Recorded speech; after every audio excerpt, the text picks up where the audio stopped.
Hello students, हम लोग question number 4 solve कर रहे थे। क्वेश्चन नंबर 4 में क्या है, a college awarded 38 medals in football, 15 in basketball and 20 in cricket. If these medals went to a total of 58 men and only 3 men got medals in all the 3 sports, how many received medal in exactly 2 of the 3 sports?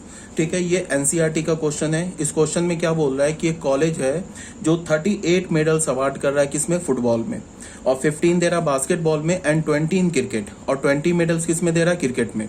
और फिर यहाँ क्या बोल रहा है, if these medals went to a total of 58 main.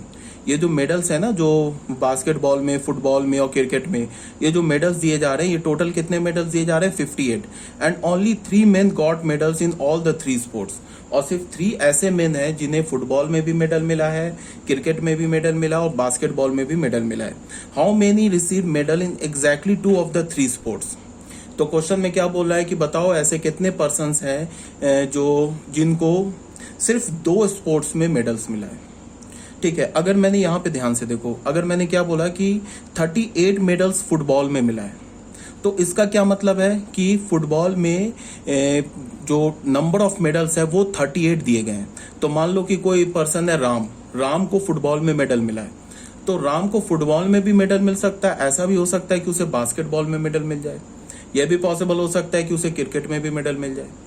ठीक है, तो एक पर्सन को मोर देन 1 मेडल भी पॉसिबल है। ऐसा भी हो सकता है कि कोई एक इसमें ऐसा पर्सन हो जिसे फुटबॉल में भी मेडल मिल रहा हो, क्रिकेट में भी मेडल मिल रहा हो और बास्केटबॉल में भी मेडल मिल रहा हो, ये भी पॉसिबल है। तो क्वेश्चन में क्या बोल रहा है कि बताओ ऐसे कितने पर्सन्स हैं जिनको एग्जैक्टली 2 स्पोर्ट्स में, 3 स्पोर्ट्स में से 2 स्पोर्ट्स में मेडल मिल रहा है, वो नंबर ऑफ पर्सन काउंट करके बताओ।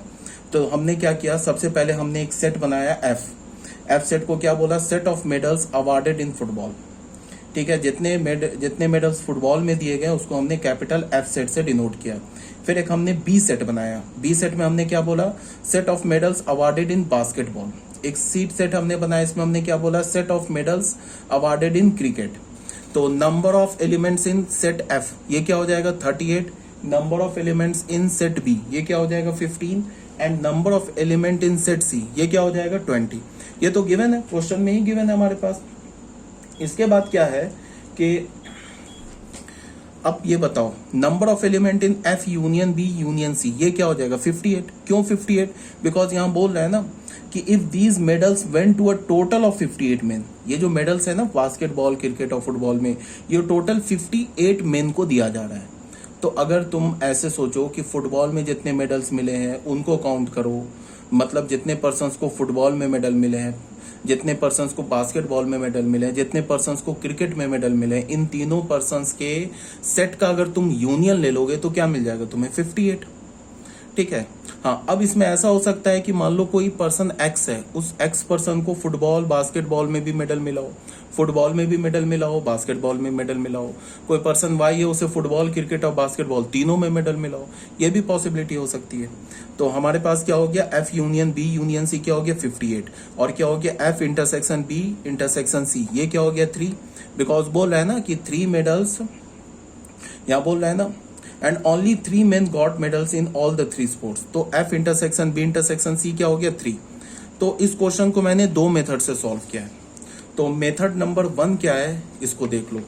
इसके लिए हमने क्या किया कि सबसे पहले ये जो पेज नंबर 80 है, इसमें हमने क्या किया, ये तुम ऐसे मान लो कि यहाँ से स्टार्ट मैंने किया, इस पेज को तुम छोड़ दो, पेज नंबर 80 को छोड़ दो, इसको मत देखो। ठीक है, पेज नंबर 81 से देखो। बट ये पेज नंबर 80 का ये डायग्राम देखो, इसमें मैंने क्या किया, एक सेट बनाया एक कैपिटल एफ, एक सेट बनाया कैपिटल बी और एक सेट बनाया कैपिटल सी। ठीक है, अब ये जो ए है ना, स्मॉल ए, ये स्मॉल ए किस रीजन को रिप्रेजेंट कर रहा है, ये स्मॉल ए ओनली एफ को रिप्रेजेंट कर रहा है। ओनली एफ का मतलब क्या हुआ कि ये स्मॉल ए जो है ना, इस रीजन को रिप्रेजेंट कर रहा है। इस रीजन में जो भी पर्सन आएगा उसे सिर्फ फुटबॉल में क्रिकेट ये मेडल्स मिला होगा, और इस रीजन में जो भी पर्सन आएगा उसे सिर्फ बास्केटबॉल में मेडल मिला होगा, और इस रीजन में जो पर्सन आएगा उसे किस में मिला होगा, सिर्फ क्रिकेट में मेडल मिला होगा। ठीक है। और इस रीजन में जो आएगा पर्सन, उसे बास्केटबॉल एंड क्रिकेट दोनों में मेडल मिला है। मतलब कि स्मॉल एफ रीजन में जो भी पर्सन आएगा या जो भी एथलेटिक आएगा उसे सिर्फ बास्केटबॉल और क्रिकेट में मेडल मिला होगा। और स्मॉल ई रीजन में जो भी पर्सन आएगा उसे फुटबॉल और क्रिकेट दोनों में मेडल मिला होगा। स्मॉल बी में रीजन में जो पर्सन आएगा उसे फुटबॉल एंड बास्केटबॉल दोनों रीजन में मेडल मिला होगा। और ये जो स्मॉल जी में जो पर्सन आएगा उसे फुटबॉल में भी मेडल मिला होगा, बास्केटबॉल में भी मेडल मिला होगा और क्रिकेट में भी मेडल मिला होगा। ठीक है। अब क्वेश्चन में क्या दे रखा है, फुटबॉल में कितने मेडल्स मिले हैं? फुटबॉल में मिले 38। तो फुटबॉल का सेट देख लो, ये हमारा है, ये एफ सेट। इस फुटबॉल के सेट में कितने रीजन्स आ रहे हैं? A B E G. तो हमने क्या किया, A plus B plus E plus G, ये किसके इक्वल हो गया? 38 के। यहाँ पे जी का वैल्यू क्वेश्चन में क्या गिवन है? 3। तो हमने जी का वैल्यू यहाँ 3 पुट कर दिया। तो हमें क्या मिल गया? a plus B plus E plus 3 is equal to 38। जी हमने क्या पुट कर दिया? 3। ठीक है। तो यहां से हमें a प्लस बी प्लस ई की वैल्यू क्या मिल गई? 35। इसको हमने फर्स्ट इक्वेशन बोल दिया। तो यहां से a की वैल्यू क्या मिली हमें? 35 माइनस बी प्लस ई। ठीक है, एक इक्वेशन हमें यहां से ये मिल गई। ठीक है। उसके बाद बास्केटबॉल में कितने मेडल्स मिले? 15। तो बास्केटबॉल रीजन में देख लो, बास्केटबॉल का जो सेट है इसमें देख लो कौन कौन सा रीजन आ रहा है? बी सी जी एफ। तो इसका क्या मतलब है? B plus C plus G plus F किसके इक्वल हो गया? 15 के इक्वल हो गया। और जी का वैल्यू क्या दे रखा है? 3। तो सेम लाइन से हमने क्या कर निकाल लिया, B plus C plus F की वैल्यू हमें क्या मिल गई? B plus C plus F की वैल्यू हमें क्या मिल गई? 15। ठीक है। और यहाँ पे फिर हमने क्या किया, जी का वैल्यू रख दिया। तो B plus C plus F is equal to 12। तो यहाँ से हमें सी की वैल्यू क्या मिल गई? 12 माइनस बी प्लस एफ। ठीक है। सेम लाइन पे number of element in C क्या है हमारे पास? 20। तो यहाँ से हमें क्या मिल गया? E plus F plus D is equal to 17। तो डी की वैल्यू हमें क्या मिल गई? 17 माइनस ई प्लस एफ। कोई प्रॉब्लम नहीं अभी तक। और क्वेश्चन में क्या गिवन है? क्वेश्चन में देख लो, F union B union C, ये 58 गिवन है। क्वेश्चन में है ना गिवन कि total number of medals awarded is 58। तो टोटल नंबर ऑफ मेडल्स हमें कैसे मिलेगा? जब हम फुटबॉल के सेट का यूनियन, बास्केटबॉल के सेट का यूनियन, या फिर तुम ऐसे बोल लो फुटबॉल, बास्केटबॉल और क्रिकेट, इन तीनों सेट का यूनियन ले लें। फुटबॉल हमने कैपिटल एफ सेट क्या माना है? कैपिटल एफ सेट में हमने वो पर्सन को रखा है जिन्हें फुटबॉल में मेडल मिला है। ठीक है। तो उसमें ऐसा भी तो पर्सन हो सकता है ना जिसे क्रिकेट में भी मेडल मिला हो। ये तो नहीं बोल रहा है ना कि ओनली फुटबॉल में मिला है, ये तो नहीं बोल रहा है। वो तो बोल रहा है कि 38 persons got medals in football. ठीक है। तो उसमें ऐसे भी पर्सन्स हो सकते हैं जिन्हें फुटबॉल के साथ क्रिकेट में मिला हो या फुटबॉल के साथ बास्केटबॉल में मिला हो। तो ये तो ऑब्वियस सी बात है, इस डायग्राम से ही क्लियर है। देख लो यहाँ पे ये जो रीजन आ रहा है ना, बी में जो रीजन आ रहा है, इस रीजन में जो पर्सन आएगा उसे फुटबॉल और बास्केटबॉल दोनों में ये मेडल मिला होगा। ई रीजन में जो पर्सन आएगा उसे फुटबॉल और क्रिकेट में मेडल मिला होगा। एफ रीजन में जो पर्सन आएगा उसे बास्केटबॉल और क्रिकेट में मेडल मिला होगा। और जी रीजन में जो पर्सन आएगा उसे फुटबॉल, बास्केटबॉल और क्रिकेट तीनों में मेडल मिला होगा। ए रीजन में जो पर्सन आएगा उसे सिर्फ फुटबॉल में ये मेडल मिला होगा। सी रीजन में जो पर्सन आएगा उसे सिर्फ बास्केटबॉल में मेडल मिला होगा। और डी रीजन में जो पर्सन आएगा उसे सिर्फ क्रिकेट में रीजन में ये मेडल मिला होगा। और एच रीजन में जो पर्सन आएगा उसे ना ही फुटबॉल में मेडल मिला है, ना ही बास्केटबॉल में मेडल मिला है और ना ही क्रिकेट में मेडल मिला है। ठीक है। तो यहां तक क्लियर है। तो यहाँ पे क्या बोल रहा है, F union B union C क्या हो गया? 58। अब ये F union B union C कैसे निकालेंगे? तो उसके लिए क्या करेंगे, A plus B plus C plus D plus E plus F plus G, इसको हमने सबको सारे रीजन्स को ऐड कर दिया। तो इन सारे रीजन्स को ऐड करेंगे तो क्या मिल जाएगा हमें? 58। और उसके बाद क्या दे रखा है, F intersection B intersection C, मतलब फुटबॉल, बास्केटबॉल और क्रिकेट तीनों में कितने मेडल्स मिले? 3। तो जी का वैल्यू क्या हो गया? 3। तो अभी तक हमारे पास कितने इक्वेशंस आ गए? 5 इक्वेशंस आ गए। अब बच्चों करना क्या है, क्वेश्चन में हमें क्या बोल रहा है? क्वेश्चन में देखो, क्वेश्चन में हमसे बोल रहा है how many received medals in exactly 2 of the 3 sports. बताओ ऐसे कितने पर्सन है जिन्हें 3 स्पोर्ट्स में से सिर्फ एग्जैक्टली 2 स्पोर्ट्स में मेडल मिला है, वैसे बताओ कितने पर्सन है। तो हमें इनफैक्ट करना क्या है, हमें ये जो रीजन देख रहे हो ना तुम ए, इस रीजन में नंबर ऑफ पर्संस काउंट करना है, प्लस सी में रीजन में नंबर ऑफ पर्संस काउंट करना है, प्लस डी रीजन में नंबर ऑफ पर्संस काउंट करना है और तीनों को ऐड कर देना है। इसी का सम पूछ रहा है। जो रीजन हमें करना क्या है, गलत मैं बोल गया, जो बी रीजन में नंबर ऑफ पर्सन काउंट करना है, ए में तो ओनली एफ होगा ना और सी में तो ओनली बी होगा। हमें क्या है कि बी रीजन में नंबर ऑफ पर्सन काउंट करना है, बिकॉज जो बी रीजन में नंबर ऑफ पर्सन होगा उसे फुटबॉल और बास्केटबॉल दोनों में मेडल मिला होगा। जो एफ रीजन में नंबर ऑफ पर्सन होगा उसे बास्केटबॉल और क्रिकेट दोनों में मेडल मिला होगा, और जो ई रीजन में पर्सन होगा उसे फुटबॉल एंड क्रिकेट दोनों में मेडल मिला होगा। तो हमें क्या करना है कि बी रीजन में फाइंड आउट करना है कितने पर्सन्स हैं, फिर एफ रीजन में फाइंड आउट करना है कितने पर्सन्स हैं, फिर ई रीजन में फाइंड आउट करना है कितने पर्सन्स हैं, और तीनों पर्सन्स का हमें, तीनों सेट में नंबर ऑफ पर्सन्स का हमें सम निकालना है। ये क्वेश्चन में बोल रहा है, ठीक है। तो इसके लिए क्या हमारा प्रोसीजर है वो बताया जा रहा है। यहां तक तो क्लियर है। उसके बाद ये बताओ, ए प्लस बी प्लस ई, ए प्लस बी प्लस ई हमें क्या मिल गया 35। ये कहां से आ गया, ये आ गया तुम्हें ऐसे देख लो, इसको हमने 6 बोल दिया।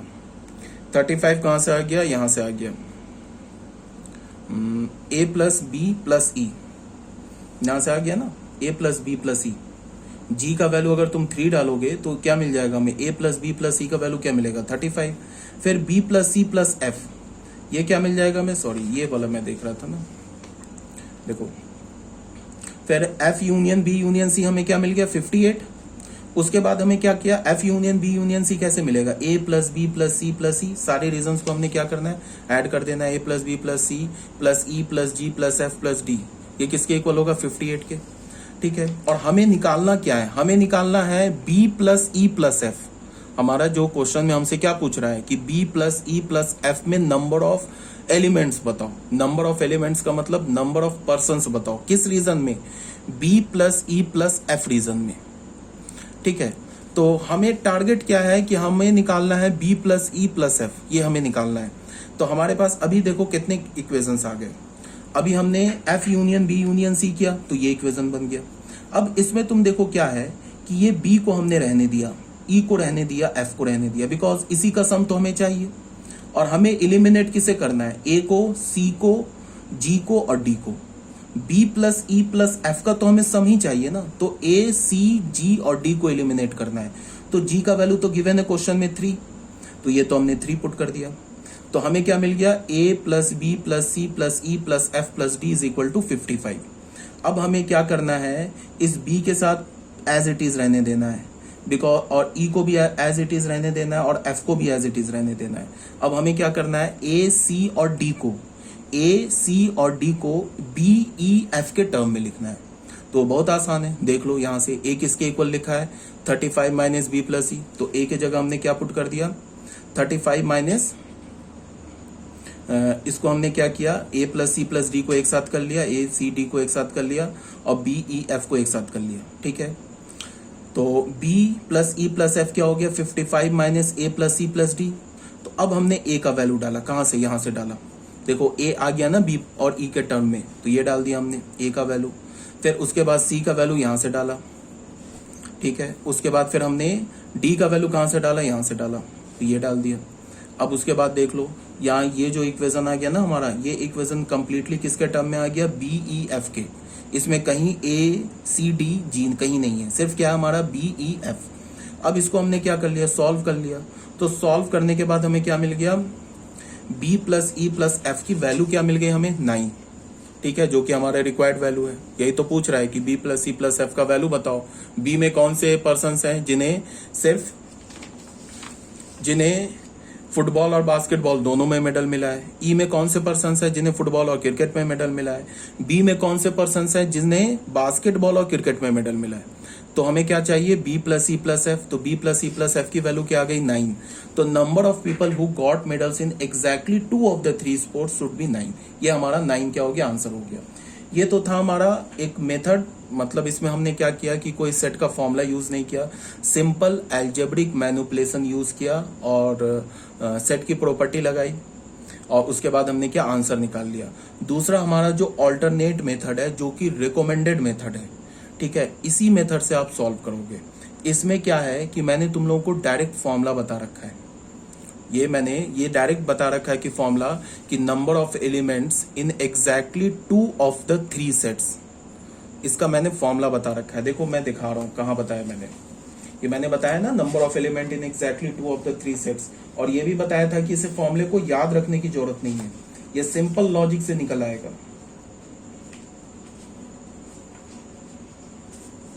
देखो ये जो फॉर्मूला बताया था ना इस पीडीएफ में, देखो number of elements belonging to exactly two of the three sets, fourth region, fifth region और सिक्स रीजन का यूनियन, तो हमारे पास ये फॉर्मूला आ गया था। अब ये तुम फॉर्मूला याद रखने की जरूरत नहीं है, ये सिंपल लॉजिक से फॉर्मूला आ जाएगा। कैसे, वो देखो, देन एंड देयर मैंने बोला था ना कि आप फॉर्मूला डिराइव कर सकते हो, तो देखो कैसे आएगा।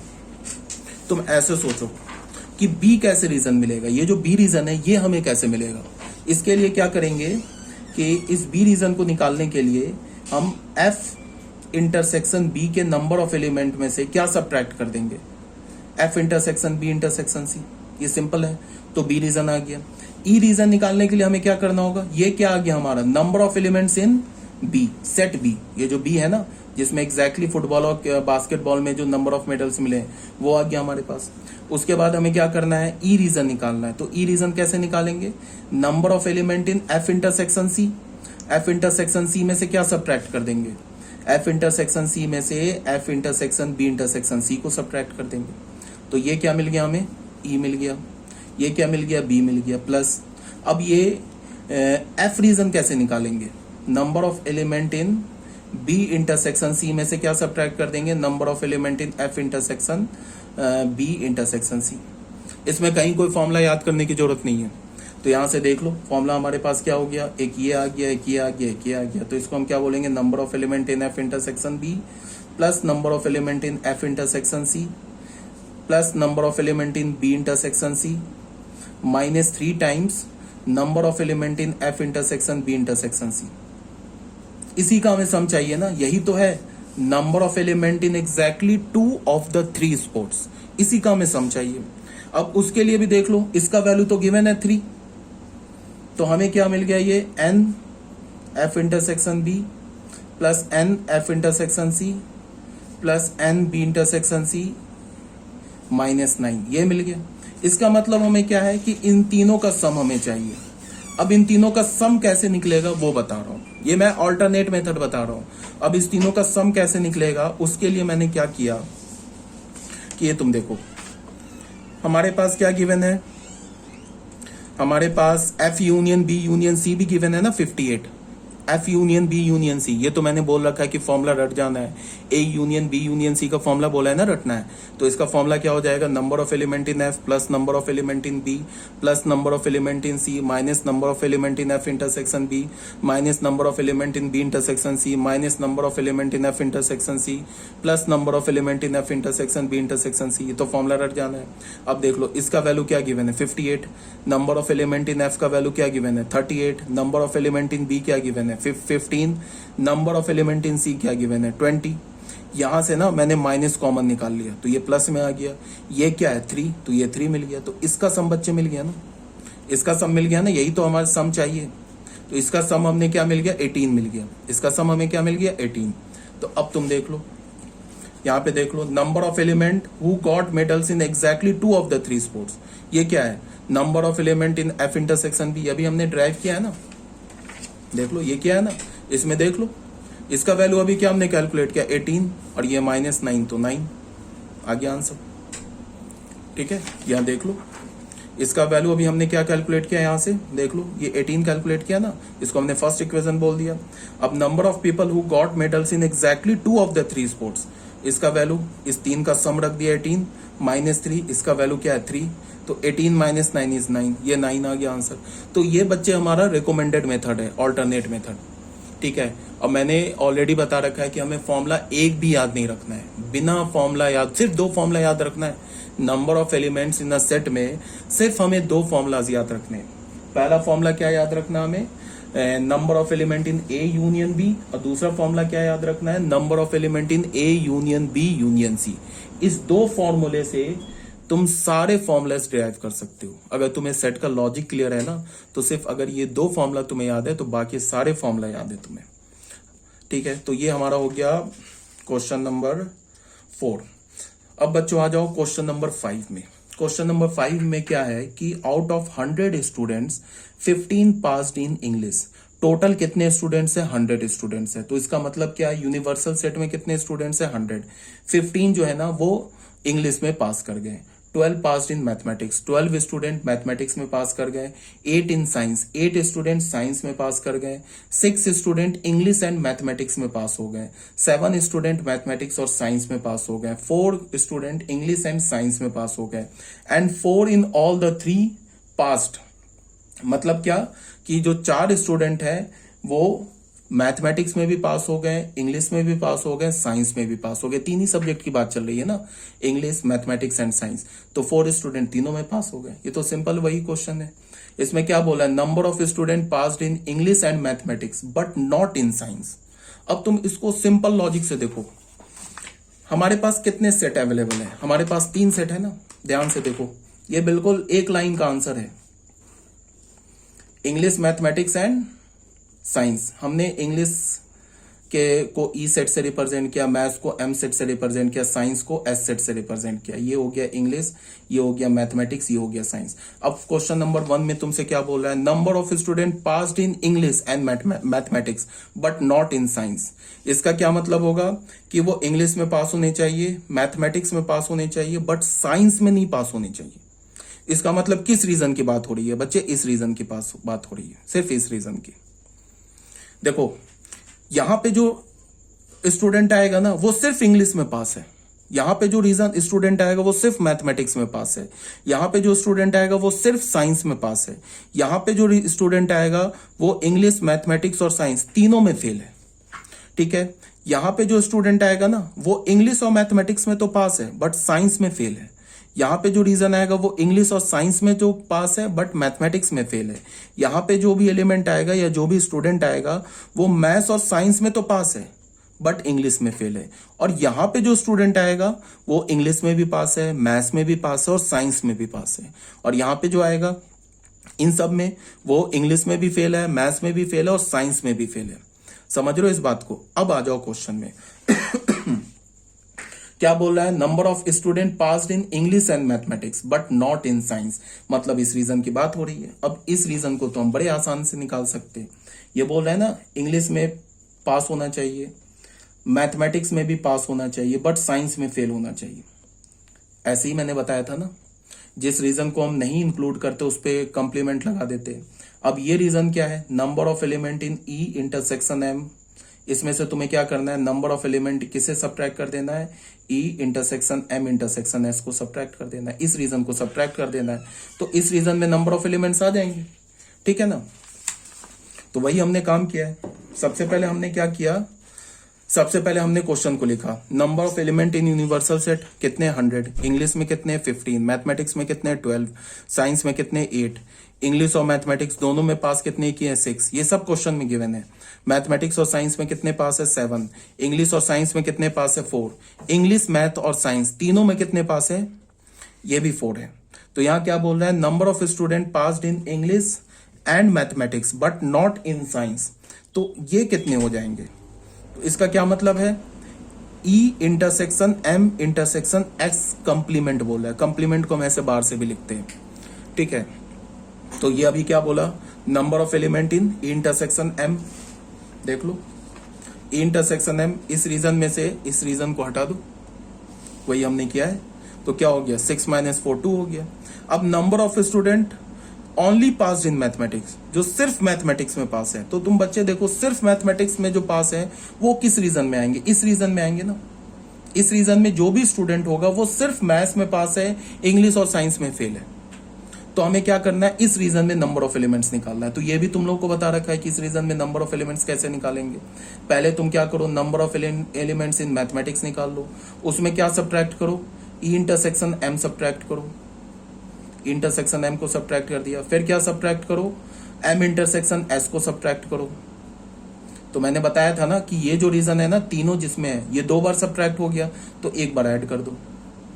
ई इंटरसेक्शन एम इंटरसेक्शन एस कर दो, तो इसमें नंबर ऑफ एलिमेंट आ जाएगा विच पास ओनली इन मैथमेटिक्स। अगर तुमसे बोले कि number of student which pass only in science, तो सेम लॉजिक से निकाल लेंगे, इसी लॉजिक से निकाल लेंगे। अगर बोला जाए number of student pass only in English, तो सेम इसी लॉजिक से निकाल लेंगे। समझ रहे हो ना बात को? तो यही है यहाँ पे किया गया है, number of student only pass in mathematics. तो सिर्फ मैथमेटिक्स में जो पास होगा उसको हम क्या लिख सकते हैं, मैथमेटिक्स में पास, इंग्लिश में फेल तो कम्प्लीमेंट मतलब बार, साइंस में फेल तो बार। तो इसका ये फॉर्मूला डिराइव हो गया। ये तो फॉर्मूला मैंने बता रखा है कि लॉजिक से कैसे निकालेंगे, हमें रटने की जरूरत तो है नहीं फॉर्मूले में। अगर तुम्हें बोले कि नंबर ऑफ एलिमेंट्स या number of student which pass only in English, जो सिर्फ इंग्लिश में पास है, मैथ्स और साइंस में फेल है, तो इसका मतलब क्या बोल रहा है, इंग्लिश में पास तो इंग्लिश के सेट में बार नहीं लगेगा, मैथ्स में फेल तो मैथ्स में बार लगेगा, साइंस में फेल तो साइंस में भी बार लगेगा। ये किसके इक्वल होगा, इस रीजन में एलिमेंट चाहिए ना हमें, तो क्या लिखेंगे, number of element in English, इसमें से क्या सब्ट्रैक्ट करेंगे, number of element in English intersection M, उसके बाद क्या सब्ट्रैक्ट करेंगे, number of element in English intersection S, इसको सब्ट्रैक्ट कर दिया। तो ये रीजन 2 बार सब्ट्रैक्ट हो गया तो 1 बार ऐड कर दिया, बैलेंस हो गया, A intersection M intersection S, ऐसे हो गया। अगर बोले कि number of student which pass only in science, जो सिर्फ साइंस में पास है वो निकालो, तो इसका मतलब इंग्लिश में फेल कम्प्लीमेंट, मैथ्स में फेल कम्प्लीमेंट, साइंस में पास तो साइंस में कम्प्लीमेंट नहीं।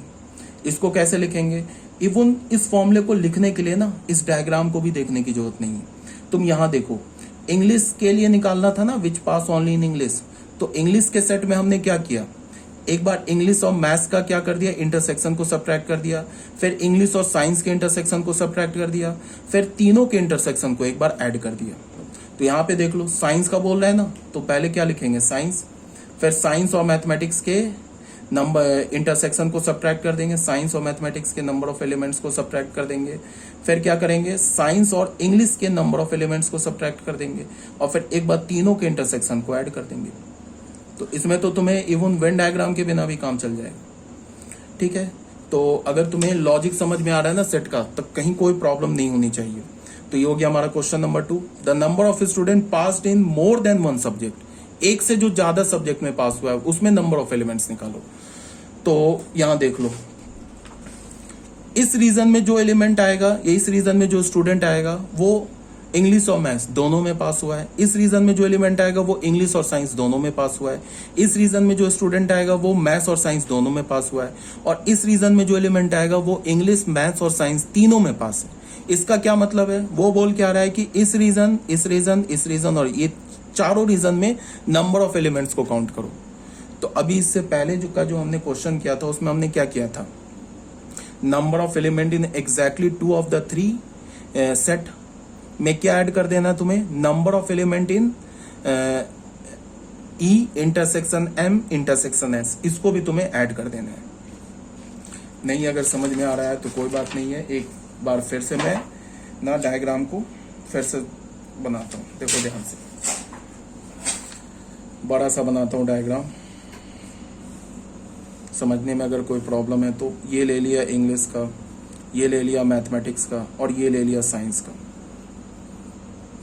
English math science. तो क्या बोल रहा है क्वेश्चन में, देखो number of students passed in more than 1 subject, तो इसका क्या मतलब है कि ये रीजन हमें चाहिए, ये भी रीजन चाहिए, बिकॉज इस रीजन में तो 2 passed in more than 1 subject, because इस रीजन में तो दो जो भी स्टूडेंट आएगा वो तो 2 सब्जेक्ट में पास है, इस रीजन में जो स्टूडेंट आएगा वो भी 2 सब्जेक्ट में पास है, इस रीजन में जो स्टूडेंट आएगा वो भी 2 सब्जेक्ट में पास है। तो इन तीनों रीजन का सम प्लस इस रीजन में जो स्टूडेंट आएगा वो तीनों सब्जेक्ट में पास है, मतलब इसका इसका इसका तीनों का sum plus E intersection M intersection का सम हमें चाहिए। तो वो तो ऐसे ही हम लोग निकाल लेंगे। क्या बोल रहा है, ई और एम, इस रीजन को हम कैसे लिखेंगे, ई है इसमें एम है बट एस नहीं है, ये हो गया। इस सेट का यूनियन किसके साथ लेना है, ई है इसमें, इससे इस रीजन की बात कर रहा हूं मैं, इसमें ई है, इसमें एस भी है बट इसमें एम नहीं है, तो एम पे बार, प्लस यूनियन किसका लेना हमें, इस रीजन का। इस रीजन को कैसे लिखोगे, इसमें एम भी है, एस भी है, और प्लस क्या नहीं है, ई नहीं है, तो ई पे बार। ये अब प्लस क्या लेना हमें, number of element in E intersection M intersection S.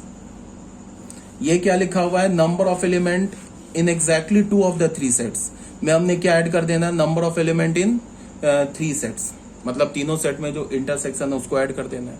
इसका फॉर्मूला अभी बताया मैंने तुम्हें, इसका फॉर्मूला क्या बताया है तुम्हें, number of element in E intersection M कर लो, plus number of element in M intersection S कर लो, plus number of element in S intersection E कर लो, -3 times number of element in E intersection M intersection S कर लो, उसमें एक ये भी ऐड कर दो, plus N E intersection M intersection S कर लो। इसको सॉल्व कर लो, number of element in E intersection M plus number of element in M intersection S plus number of element in S intersection E और -2 times number of element in E intersection M intersection S. अब यहाँ पे ये value ये value ये value question में given है, ये भी वैल्यू क्वेश्चन में गिवन है, वैल्यू पुट कर दो, आंसर आ जाएगा। ठीक है, देख लो। सेकंड में हमारा क्या है, number of student passed in more than one subject. ठीक है, यही है ना हमारा ऑप्शन जो आ रहा है, क्या आ रहा है देख लो, यही आ रहा है ना formula, E intersection M M intersection S और S intersection E -2 times number of element in E intersection M intersection S, ये फॉर्मूला आ रहा है। अब बस कुछ नहीं करना है, इसमें वैल्यू पुट करना है, वैल्यू प्लग करो, आंसर आ जाएगा। ठीक है, तो यहाँ तक तो कोई प्रॉब्लम नहीं होनी चाहिए। ठीक है।